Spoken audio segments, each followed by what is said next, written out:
I told my boss my husband was just the handyman at the reception celebrating my promotion, then described the furniture repair business he had spent 11 years building as a hobby. Noah had already agreed to leave his Louisville customers, apprentice, and neighborhood because we were supposed to move together.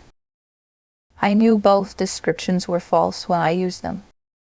I just did not know he would answer by ending our shared plan before their applause had died. Northline promoted me to regional operations director after 8 years of watching men with cleaner shoes explain my solutions in larger rooms.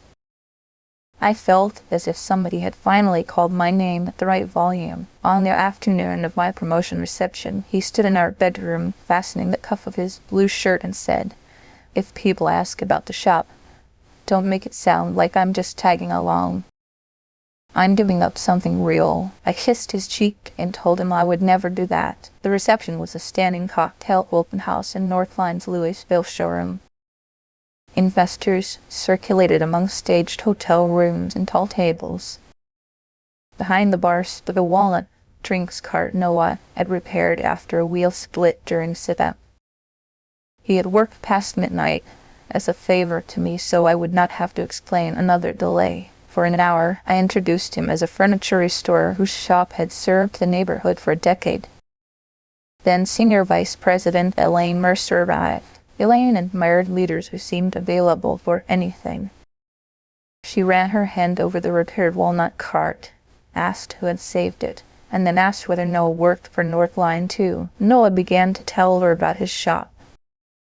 I heard a threat to the image I wanted Elaine to see. I laughed and touched his arm like I was about to make an affectionate joke. He is my husband, but tonight he is just the handyman," I said. "His shop is a hobby with business hours. He can do it anywhere. My work has a map attached to it." Two people gave the automatic laugh used when an executive has already smiled. Elaine looked from Noah to me. I felt relieved nobody challenged me. Noah looked at my hand on his sleeve until I removed it, then placed his untouched glass on the cart he had repaired. "Take the promotion, Claire," he said. His voice was level. "You earned it. But you can move alone." He thanked the event coordinator, took his coat from the rack, and walked out through the glass doors. He did not slam one. That almost made it worse.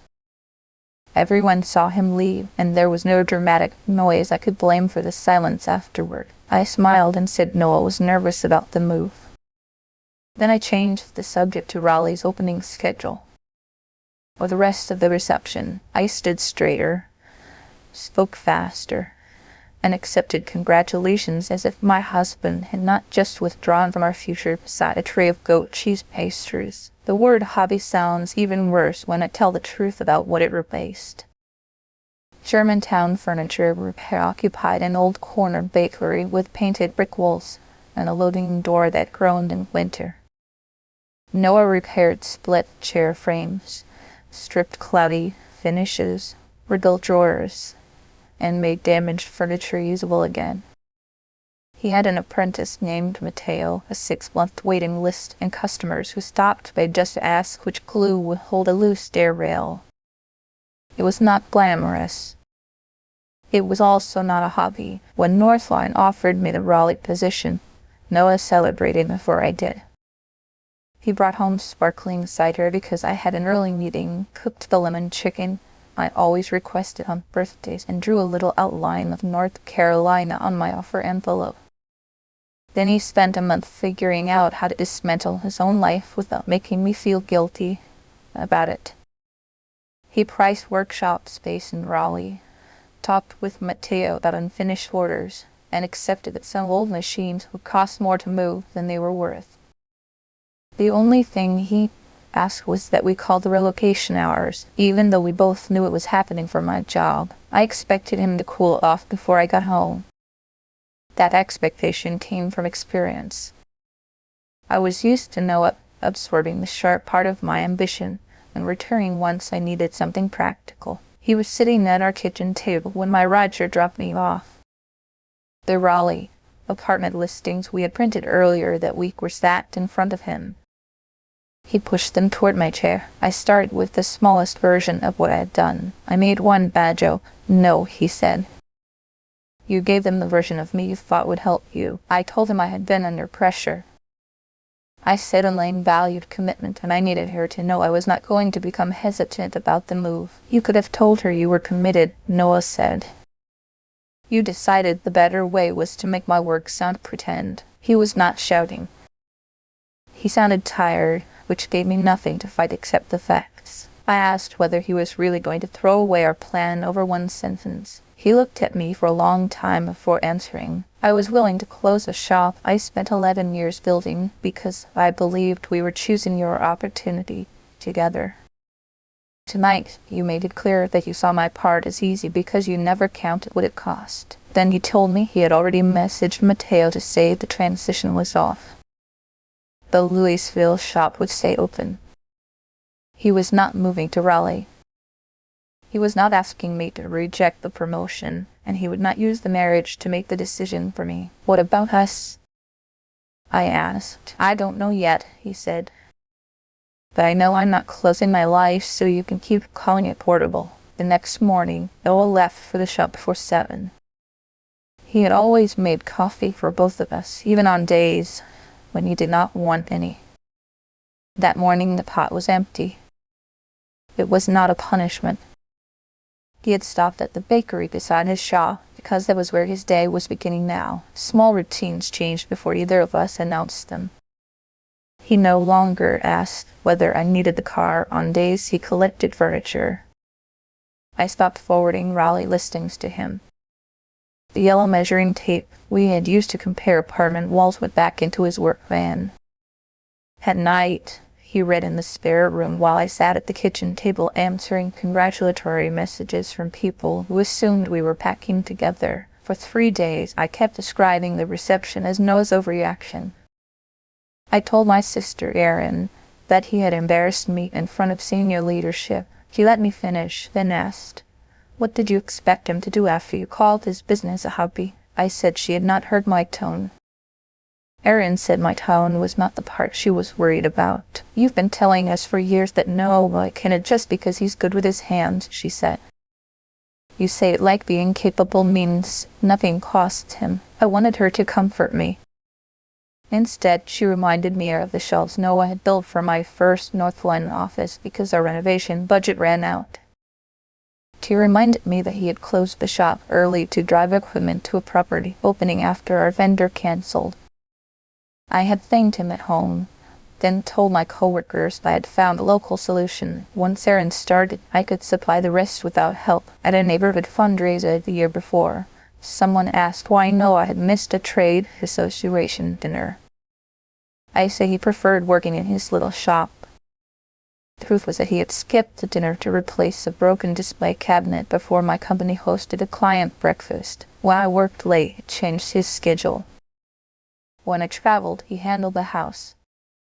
When a Northline designer needed an antique desk repaired before a photo shoot, I volunteered Noah before asking him. Every time he made room for me, I treated the space as evidence that his time had been less valuable. The reception was not the first time I had reduced his work.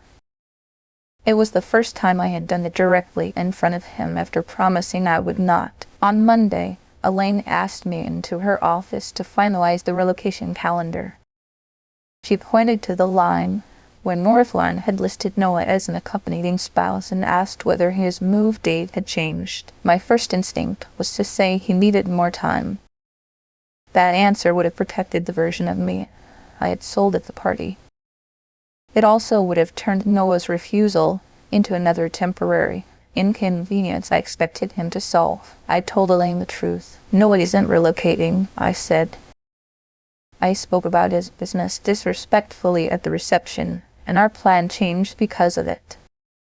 I am still accepting the position, but the company should plan for one person. Elaine closed the relocation form and studied me. "For what it's worth," she said, "nobody needed you to prove ambition by pretending your husband had no stake in the decision. That was all."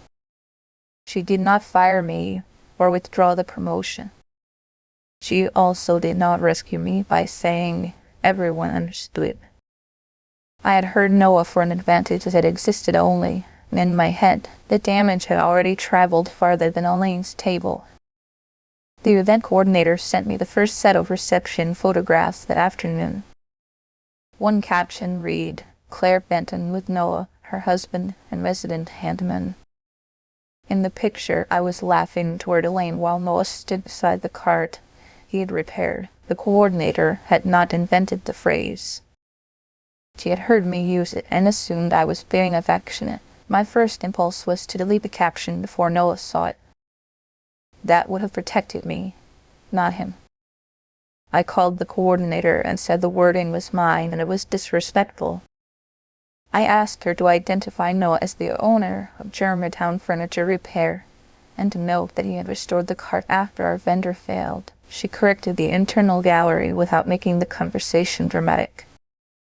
By then, dozens of people had already seen the first caption. At the leadership meeting the following morning, an executive from Cincinnati congratulated me and joked that having a portable handyman at home would make the rally opening easier. Two people laughed. I said, "Noah is not portable, and he is not our handyman. He owns an established restoration business." I called it a hobby at the reception because I wanted my move to look uncomplicated. He is no longer moving because I misrepresented what he was giving up. The room became silent in the way I had tried to avoid at the party. Elaine moved to the next agenda item.